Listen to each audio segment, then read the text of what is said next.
Hello दोस्तों, लक्ष्य RS के ऑनलाइन प्लेटफॉर्म पर आपका स्वागत है। आज का जो हमारा विषय होगा वो रहेगा आरपीएससी को लेकर। पिछले कई दिनों से जो आरपीएससी है सुर्खियों में बनी हुई है। कुछ दिनों पहले एक माननीय सदस्य गिरफ्तार होते हैं, वो जो अभी कस्टडी में चल रहे हैं।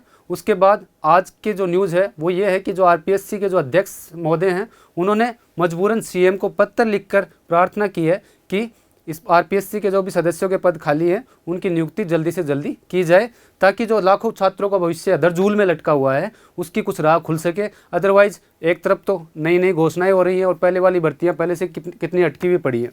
तो हम इस संदर्भ में हमारे एग्ज़ाम पर्सपेक्टिव से देखेंगे कि कौन कौन से टॉपिक्स हैं जो हमारा इस मुद्दे से जुड़े हुए हैं, उनके संवैधानिक पहलू देखेंगे और कुछ राजनीतिक पहलू देखेंगे और आगे आने वाले क्या सुझाव इसमें हम जोड़ सकते हैं, जैसे मेंस के पर्सपेक्टिव से वो भी हम इसमें डिस्कशन करेंगे। तो आगे बढ़ते हैं। आरपीएससी की जो स्थापना हुई थी वो हुई थी 22 दिसंबर 1949 से, और वो स्थापना एक अध्यादेश से हुई थी। उस समय जो सदस्य संख्या और अध्यक्ष संख्या थी, यानी एक अध्यक्ष थे और 2 सदस्य थे। आज 2023 में देखते हैं तो हमारा वही हालात हमें प्रैक्टिकली तौर पर देखने को मिलते हैं। आज आरपीएससी में कौन है सदस्य कार्य? 4 सदस्य और एक अध्यक्ष बचे हुए हैं और 3 पद खाली हैं। यानी आज के टाइम में कितने होने चाहिए? एक अध्यक्ष और 7 सदस्य। जबकि वास्तविकता में जो धरातल पर अगर देखा जाए तो सिर्फ अभी 2 सदस्य और एक अध्यक्ष महोदय कार्य कर रहे हैं। जो 2 सदस्य, एक सदस्य अंदर कस्टडी में है, पुलिस कस्टडी में है, और एक सदस्य जो है वो बहुत गंभीर बीमार चल रहे हैं, जसवंत जी राठी, तो वो भी अभी कार्य करने की स्थिति में नहीं है। तो वर्तमान में श्रीमती संगीता आर्य जी एंड श्रीमती मंजू शर्मा जी, ये 2 सदस्य ही कार्यरत हैं। तो और जो इन 2 सदस्यों के देखते हुए काफ़ी कार्यभार बहुत ज़्यादा आरपीएससी पर भारी पड़ रहा है। तो इसीलिए वो चिट्ठी लिखी गई है सीएम साहब को। हो सकता है कि सरकार को थोड़ा संज्ञान ले और जल्दी से जल्दी इनकी नियुक्ति करे। हम इसके सबसे पहले संवैधानिक पहलू देखेंगे। संवैधानिक पहलू में क्या है कि ये जो आरपीएससी, यूपीएससी, जो संघ लोक सेवा आयोग और राज्य लोक सेवा आयोग के गठन की प्रक्रिया है, गठन की प्रक्रिया से लेकर इनकी रिपोर्ट तक है, वो हमारे संविधान के जो पार्ट 14 है, संविधान का भाग 14 है, उसके अनुच्छेद 315 से लेकर 323 तक ये सारी चीज़ें दी हुई हैं। इनको हम शॉर्ट में भी देखेंगे और जो हमारे लिए इंपॉर्टेंट हैं उन अनुच्छेद को हम थोड़ा डिटेल में डिस्कस करते हैं। सबसे पहले हम देखते हैं आर्टिकल 315। इसमें क्या दिया गया है? जो गठन के प्रावधान हैं लोक सेवा आयोग के वो दिए हुए हैं, उनको हम बारी बारी से देखेंगे। सबसे पहला जो आर्टिकल का जो क्लॉज है वो ये कहता है कि सेंटर के अंदर, यानी केंद्र के लिए एक लोक सेवा आयोग का गठन होगा, जो हम आज यूपीएससी के तौर में देखते हैं। यदि इसकी ऐतिहासिक पृष्ठभूमि को हम देखते हैं तो 1919 के अधिनियम में पहली बार इसकी चर्चा होती है कि एक लोक सेवा आयोग का गठन होना चाहिए। फिर जब उसी के लिए ली कमीशन को बैठाया जाता है, ली कमीशन के सिफारिशों के आधार पर 1926 में जाकर एक लोक सेवा आयोग का गठन होता है सेंटर के लिए। उसका नाम रखा जाता है एफपीएस, यानी फेडरल पब्लिक सर्विस कमीशन। 1950 में आकर उसका नाम यूनियन पब्लिक सर्विस कमीशन, या जिसे हम आज यूपीएससी कहते हैं, ये 1950 में आकर चेंज हुआ था फेडरल पब्लिक सर्विस कमीशन से। फिर दूसरा इसमें प्रावधान है कि जो राज्य हैं उनके लिए एक लोक सेवा आयोग का गठन होना चाहिए, जैसे हमारे राज्य में ऑलरेडी आरपीएससी है। और जो चौथा लास्ट प्रावधान है इसके अंदर, वो प्रावधान ये है कि मान लीजिए आज के टाइम में आरपीएससी के हालात हैं, तो यदि हमारे राज्य के राज्यपाल, ऑब्वियसली वो कार्यपालिका या मुख्यमंत्री के कहने पर ही करेंगे, तो वो यदि राष्ट्रपति से प्रार्थना करते हैं कि हमारे राज्य का जो भी लोक सेवा आयोग है वर्तमान में कार्यशील अवस्था में नहीं है या उसमें काफ़ी सारे सुधार करने की हमें ज़रूरत है, तो इतने समय के लिए या तो आंशिक रूप से या फिर पूरी जो भी भर्ती प्रक्रिया है वो यूपीएससी संभाले, वो यूपीएससी आयोजित करवाए। तो राष्ट्रपति यदि उसको अनुमोदन कर देता है तो यूपीएससी ऐसा कार्य कर सकती है। जो आज तक की जो भर्तियां पेंडिंग है या तो उनको पूरा कर दे आंशिक, या फिर जब तक भी आरपीएससी वापस कार्यशील अवस्था में नहीं आ जाती है तब तक के लिए जो भी सभी आगामी भर्तियां हैं उनको भी वो पूरी करवा सकती है। अब हम बढ़ते हैं नेक्स्ट आर्टिकल की तरफ। आर्टिकल 316। आर्टिकल 316 में क्या है? नियुक्ति और कार्यकाल के प्रावधान है। और आर्टिकल 317 में निलंबन और बर्खास्तगी के किस तरह से उनके क्या क्या आधार हैं। ये दोनों आर्टिकल हम काफ़ी डिटेल में पढ़ेंगे क्योंकि यही हमारे लिए सबसे इंपॉर्टेंट होते हैं। बाकी की एक बार शॉर्ट ब्यौरा हम देख लेते हैं। आर्टिकल 318 कहता है कि सेवा शर्तों के नियमन की शक्ति जो ऑब्वियसली सेंटर में राष्ट्रपति को और जो स्टेट के अंदर राज्यपाल को होती है। इसके बाद आर्टिकल 319 में सदस्य न रहने पर, यानी जैसे मान लीजिए सेवानिवृत्त हो गए या सदस्य नहीं है, उसके बाद क्या होता है कि उनके ऊपर कुछ प्रतिबंध होते हैं। उन प्रतिबंधों की बात की गई है। लाभ का पद धारण नहीं कर सकते अपने कार्यकाल के पश्चात। लेकिन वास्तविक में क्या ऐसा होता है? फॉर एग्जाम्पल रघुकुल तिलक जी जो हमारे राज्यपाल बने थे वो भी आरपीएससी के सदस्य रह चुके थे, लेकिन कोई ना कोई रास्ता सरकारें निकाल लेती हैं।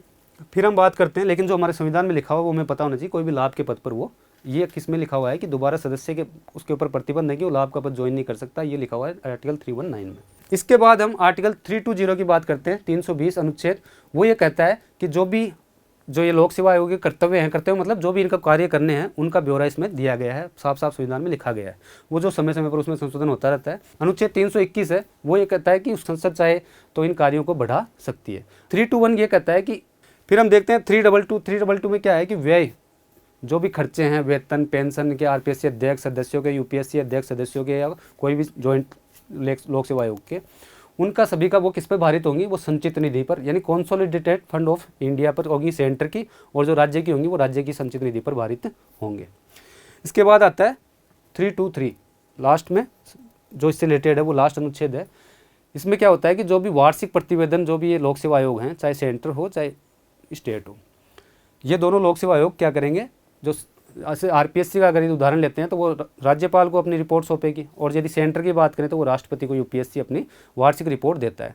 इस रिपोर्ट को राष्ट्रपति और राज्यपाल क्या करते हैं, अपने राज्य के, अपने संसद, राष्ट्रपति रखेंगे संसद के पटल पर, और जो राज्यपाल है वो रखेंगे विधानमंडल में या विधानसभा के पटल पर, इसको रखते हैं, उसके बारे में चर्चा होती है। लेकिन प्रैक्टिकल में ऐसी चर्चाएँ हमने तो कभी देखी नहीं, हो सकता है पहले कभी शुरुआत में हुई हो, लेकिन आजकल ऐसा कोई प्रैक्टिकल में होती नहीं है, और ये रियल में होने चाहिए। अगर ये चीज़ें होती आज ये नौबत नहीं आती कि इस तरह से साख पे बट्टा जो लगा हुआ है आरपीएससी पे। अब सब थोड़ा इंपॉर्टेंट है प्री के लिहाज से।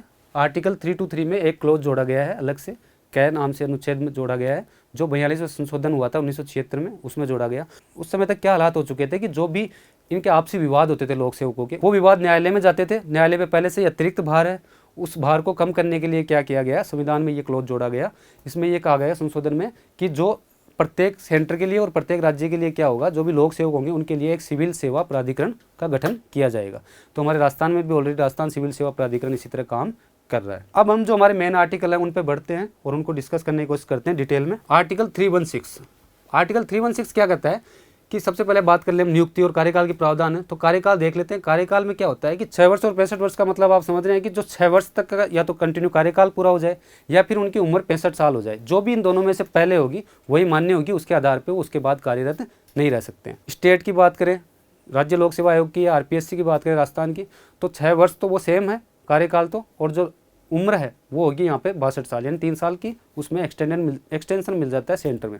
यहाँ पे यदि 62 साल की आरपीएससी में कोई सदस्य पहले आयु पूरी कर लेता है तो वो ऑटोमेटिक रिटायर वहाँ से माना जाएगा। अब बात करते हैं मेनली नियुक्ति की। तो नियुक्ति पहले सबसे पहले सवाल आता है कि नियुक्ति करेगा कौन। नियुक्ति करता है जो सेंटर में है या संघ लोक सेवा जॉइंट पीएससी है, उन दोनों के संबंध में कौन करेगा, ऑब्वियसली राष्ट्रपति करेगा, क्योंकि एक राज्य से अधिक का मामला है और सेंटर का मामला है, वो राष्ट्रपति करेगा नियुक्ति।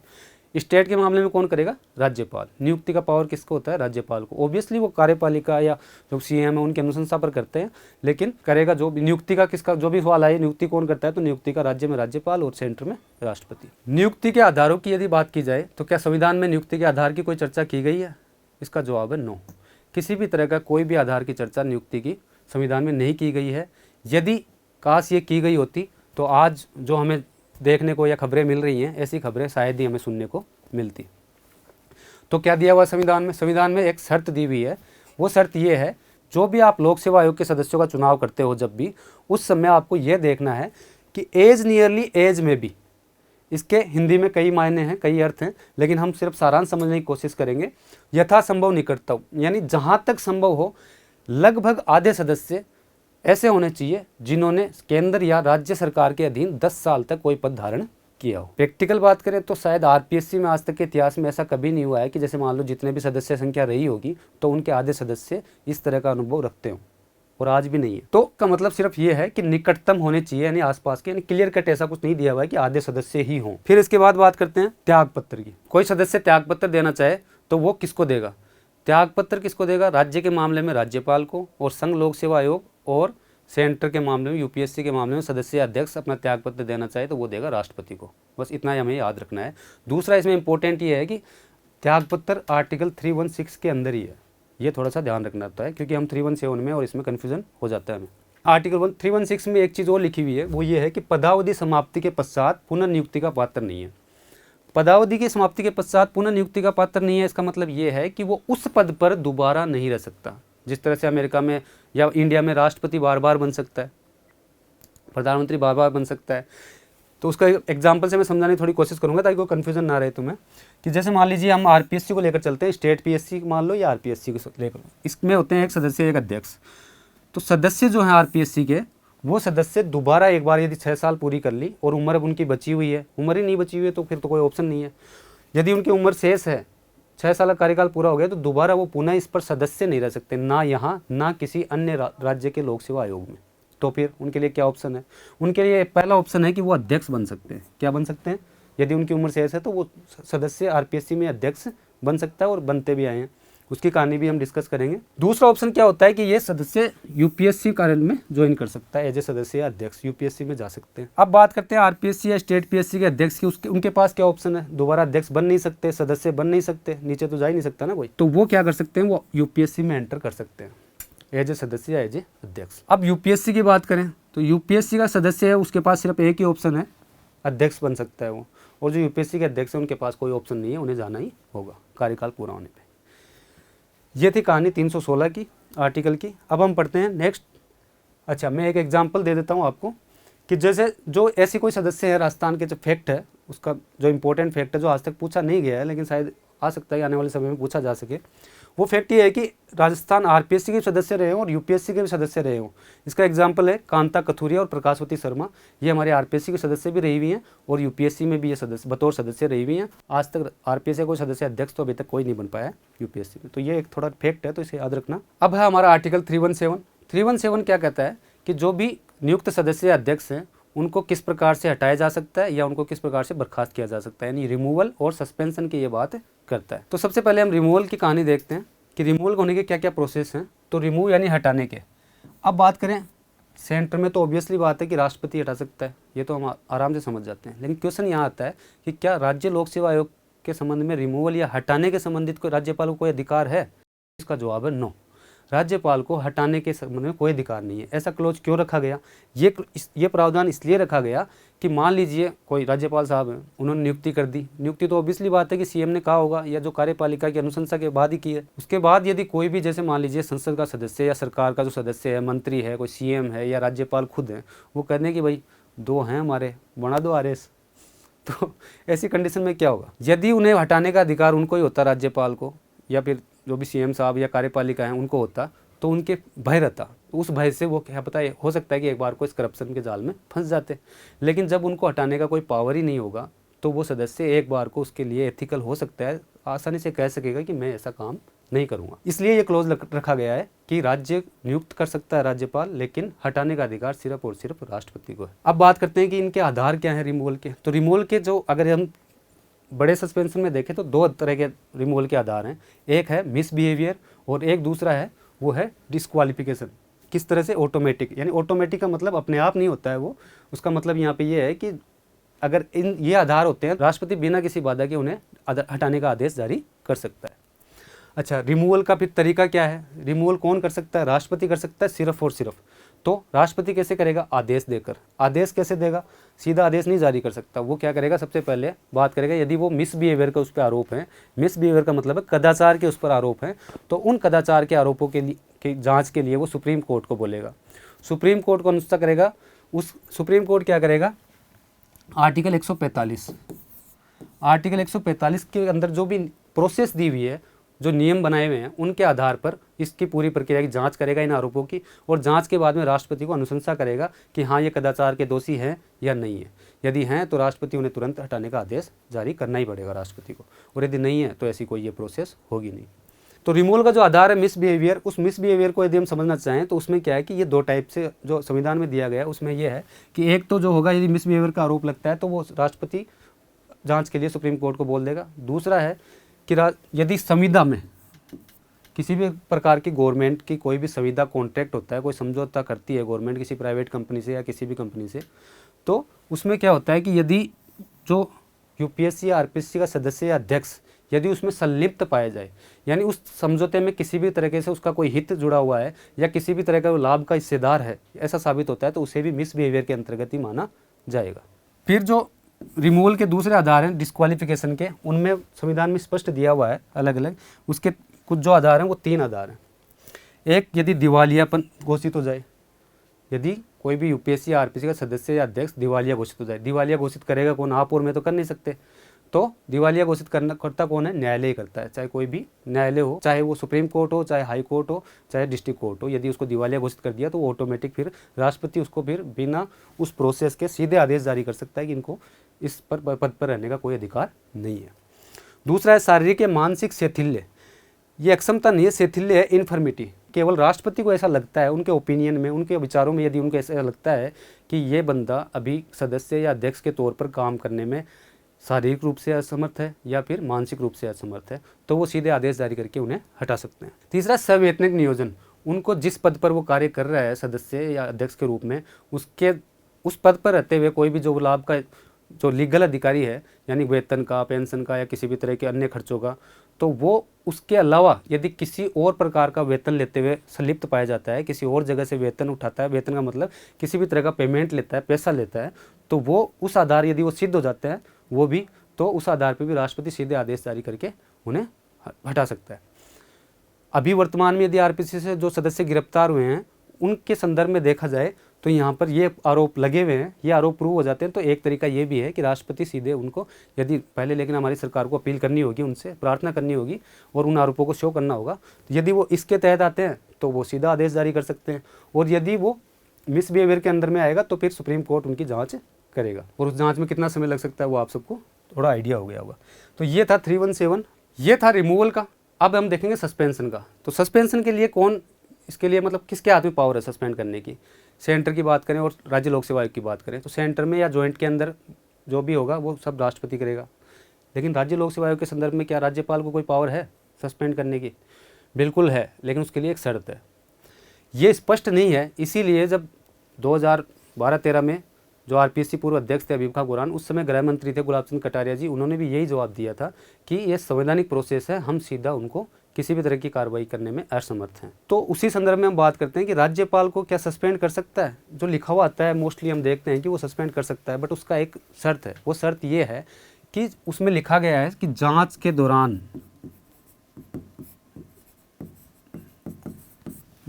दौरान, यानी जब, उस जांच का मतलब यहाँ नहीं कि अभी जो जांच चल रही है पुलिस की, उस जांच का मतलब है जब राष्ट्रपति सुप्रीम कोर्ट को बोलता है कि इनकी जांच की जाए कि ये मिसबिहेवियर के दोषी हैं या नहीं, तो वो जब जांच लंबित चल रही है उस जांच के दौरान जब तक वो सुप्रीम कोर्ट अपनी जांच पूरी करके अनुसंधान नहीं करता है और राष्ट्रपति जब तक आदेश जारी नहीं करते हैं, तब तक वो राज्यपाल जो हैं उनको सस्पेंड कर सकते हैं। अब ये क्लियर कब हो, इसके ये पहलू है, इसके लूप होल्स हो सकते हैं या नहीं है। तो यदि अभी के वर्तमान मामले में यदि जो राज्यपाल हैं यदि वो एक बार सस्पेंड करते हैं तो उसके खिलाफ यदि कोई कोर्ट उसकी व्याख्या करेगा संविधान की, तब जाके ये बात क्लियर कट साबित होगी कि ये उसी जांच के दौरान की बात है या नहीं। बाकी अभी तक के संदर्भ में हम यही कह सकते हैं कि जो जांच का मतलब उसी से लिया जाता है कि राष्ट्रपति ने जो सुप्रीम कोर्ट को जांच करने के लिए बोला है उस जांच के दौरान राज्यपाल सस्पेंड कर सकता है। अन्यथा देखा जाता तो अभी तक सस्पेंड उनको आराम से कर दिया होता। कम से कम 12 से 13 दिन हो गए जो गिरफ्तार हैं, या अभी न्यायालय में, फिर भी चलो अब जांच चल रही है तब तक वेट कर सकते हैं, उसके बाद भी हम देख लेंगे कि क्या होता है। तो ये कहानी उस समय पिक्चर पूरी क्लियर होगी। बाकी अभी तक का हम यही कह सकते हैं कि राज्यपाल को अधिकार है, बिल्कुल है, लेकिन उसके साथ में कुछ शर्तें हैं। तो ये था 317 आर्टिकल का पूरा। इससे आगे बढ़ते हैं कि कार्य क्या है। कोई भी लोक सेवा आयोग होता है उसका कार्य क्या होता है, मुख्य कार्य। ऐसे बहुत सारे कार्यों की सूची दी हुई है ऑलरेडी 320 के अंदर आर्टिकल में, लेकिन मेन अगर मुख्यतः हम बात करें तो सबसे पहला है कि लोक सेवकों की भर्ती जो प्रक्रिया है वो पूरी की जाए। यहाँ ये ध्यान रखना है कि नियुक्ति की कोई प्रक्रिया लोक सेवा आयोग के संदर्भ में नहीं आती। वो भर्ती प्रक्रिया को पूर्ण करता है, उसके बाद नियुक्ति की अनुशंसा भेजता है किसको? सरकार को। सरकार मतलब कार्मिक मंत्रालय वगैरह, इनका काम है नियुक्ति करना। तो नियुक्ति की अनुशंसा करता है। दूसरा क्या करता है? सलाह देता है। कैसी कैसी अनुशासनात्मक कार्रवाई की कोई सलाह हो किसी अधिकारी पे, और कोई प्रमोशन वगैरह से रिलेटेड होता है। लोक सेवक भर्ती, इसका आधार क्या है? यानी वो जो भी भर्ती प्रक्रिया करेगा उसका आधार क्या है? योग्यता के आधार पे। ये विडंबना ही है कि जो जिनकी भर्ती लोक सेवा आयोग कर रहा है वो तो योग्यता के आधार पे की जा रही है, लेकिन उस लोक सेवा आयोग के जो भर्ती करने वाले जो गण हैं, जो सदस्य हैं, उनके लिए कोई योग्यता का पैमाना हमारे संविधान में डिसाइड नहीं किया गया है। ना ही उसके बाद सरकारों ने इस तरह का कोई कदम आगे बढ़ाया है, इस तरह का जो बढ़ाना जरूरी है आज के समय को देखते हुए। तो ये था सारा हमारे संवैधानिक पहलू। अब हम बात करते हैं पॉलिटिकल पहलू की। तो क्या होता था कि ये सब की 2009 से पहले तक क्या परिपाटी थी, परंपराएं चलती आती हैं। हमारी जो संसदीय व्यवस्था है, संवैधानिक व्यवस्था है, उसमें एक परंपराएं चली आती हैं। तो 2009 तक से पहले क्या होता था, जो भी वरिष्ठ सदस्य होते थे, आरपीएससी की मैं बात करूं तो जो भी वरिष्ठतम सदस्य होते थे उन्हें अध्यक्ष बना दिया जाता था। लेकिन 2009 में पहली बार क्या होता है कि हो सकता है 1-2 बार कुछ हुआ हो, लेकिन मोस्टली यही देखने को मिला है कि 2009 से पहले ऐसा ही होता था। 2009 में महेंद्र लाल कुमावत, जिनको ML कुमावत नाम से भी ज़्यादा चर्चित हैं, उनको सीधे आरपीएससी से उनका कोई कनेक्शन नहीं था, ना कोई सदस्य थे, उनको सीधे एज ए पैरासूट उनको वहाँ पे उतारा जाता है आरपीएससी के अध्यक्ष के तौर पे। तब से ये प्री पार्टी लगभग बंद हो गई है। तब से अध्यक्ष जो हैं भूपेंद्र जी, वो आईपीएस थे। अभी जो वर्तमान में श्रोत्रिय जी हैं वो भी प्रमोटी आईपीएस हैं, उनको सीधा अध्यक्ष बनाया गया है। अब उसके बाद क्या है कि यदि हमसे सुझाव मांगे जाएँ मेंस के पर्सपेक्टिव से कि क्या क्या सुझाव दे सकते हैं, तो संवैधानिक वाले सुझाव हम उसमें डाल सकते हैं। उसके अलावा क्या कर सकते हैं कि इसकी जो प्रोसेस है नियुक्ति की वो थोड़ी फास्ट की जाए अभी के संदर्भ में, यदि राज्य लोक सेवा की बात करें। दूसरा जो नियुक्ति है, सबसे मेन मुद्दा जो है नियुक्ति के प्रावधान नहीं है, तो कम से कम इतना तो किया जा सकता है कि जब और किसी भी संवैधानिक जो भी सूचना आयोग है, महिला आयोग है, इसके अलावा बाल संरक्षण अधिकार आयोग है, इसके अलावा मानवाधिकार आयोग है, इन सब में जो भी नियुक्तियाँ होती हैं सदस्यों की, और वो उनके लिए कम से कम एक समिति तो होती है। उस समिति में विपक्ष के भी जो होते हैं अध्यक्ष होते हैं, अपने जो सरकार के जो तरफ से होते हैं, मंत्री कोई भी एक प्रतिनिधि हो सकता है, सीएम हो सकता है, न्यायालय का कोई भी पूर्व न्यायाधीश भी उसमें शामिल हो सकता है, या वर्तमान न्यायाधीश भी हो सकता है। तो इस तरह की कोई कमेटी यदि कुछ भी नियुक्ति करती है तो वो एक रिस्पॉन्सिबल होती है, तो वो कम से कम ये चीज़ें देखती है कि जो भी सदस्य या अध्यक्ष का हम चुनाव कर रहे हैं वो किसी भी एथिकल पैमाने पर कम से कम खरा उतरे। तो ये सुझाव दे सकते हैं। और भी काफ़ी सुझाव हैं कि जो भी है उनको रेस्पॉन्सिबल बनाया जाए, अकाउंटेबल बनाया जाए, उसी टाइम पे कर्तव्य में वृद्धि कर सकते हैं आर्टिकल 321 के तहत, उनके अंदर कुछ एथिक्स पैमाने जोड़ सकते हैं हम। अब बात कर सकते हैं कि आगे क्या होगा। सबसे आखिरी सवाल तो कि सदस्यों की नियुक्ति, सबसे पहला तो सरकार के पास ये है कि जल्दी से जल्दी सदस्यों की नियुक्ति की जाए, जिससे जो भी भर्तियां अटकी हुई हैं, आरएस के इंटरव्यू कम से कम लाखों लोग उस समय, कभी जब एग्ज़ाम्स के टाइम थे लोग आगे बढ़वाने की बातें कर रहे थे, तब खुद सीएम साहब ने खुद आकर इस तरह की लोगों को दिलासा बंधाई थी कि जो भी भर्तियां वो समय पर ही पूरी होंगी। लेकिन देखा जाए तो उस मेंस को वे 1 साल से ऊपर का समय हो चुका है, अभी तक कोई इंटरव्यू का प्रोसेस शुरू नहीं हुआ है। इसके अलावा हम बात करें, कोई भी काफ़ी भर्तियाँ हैं, वेटनरी ऑफिसर्स की भर्तियां हैं, उनके इंटरव्यू अटके पड़े हैं। उसके अलावा कितनी सारी भर्तियां लंबित हैं, रिजल्ट लंबित हैं। तो इसके लिए क्या सरकार को तुरंत नियुक्ति तो करनी है। और उन नियुक्तियों के अंदर क्या ने ये जाति अभी कैसे नियुक्तियां कर रहे हैं, कौन सा एक ओबीसी का आ गया कि SC ST का आया या नहीं आया या कोई पुराने जो भी रहे हैं उसको मतलब बैकडोर एंट्री जैसे राज्यसभा में की जाती थी कि जो भी जीता नहीं है तो उसको राज्यसभा में ज़रूरी है, उसको तो राज्यसभा में एंट्री दिला दो। तो यही सिस्टम यहाँ हो गया कि जो भी मान लो कि पॉलिटिकल हैं, जैसे अभी जो वर्तमान में कुछ सदस्य हैं जो पॉलिटिकली हारे हुए हैं या कोई मुख्य सचिव रह चुके हैं, उनके पारिवारिक सदस्य को या उनकी पूर्ति की जाती है, उनको एंट्री दी जाती है रिटायर होने के बाद में। तो ये सब चीज़ें बदलने की ज़रूरत है। खैर वो सरकारी स्तर पे देखा जाएगा कि जिस तरह से आदेश दिए आरपीएस सदस्य को गिरफ्तार करने के, तो उससे लगता है कि प्रशासनिक सफलता की तरफ हम और आगे बढ़ सकते हैं, ऐसे कदम और सरकारें उठा सकती है। दूसरा जो भी शेष भर्ती प्रक्रिया है 316 के तहत, वो हम राज्यपाल सिफारिश कर दे, अनुशंसा करें, राष्ट्रपति को बोले, प्रार्थना करें कि सरकारें करने पर कि भाई जो भी हमारी अभी तक की भर्तियाँ हैं वो यूपीएससी से करवाई जाए। तो ये भी एक रास्ता हो सकता। बाकी इसी उम्मीद के साथ कि जल्द आने वाले समय में सदस्यों की नियुक्ति हो जाए और किसी भी तरह से इस तरह के आरोप दोबारा ना देखने को मिले। इसी के साथ धन्यवाद।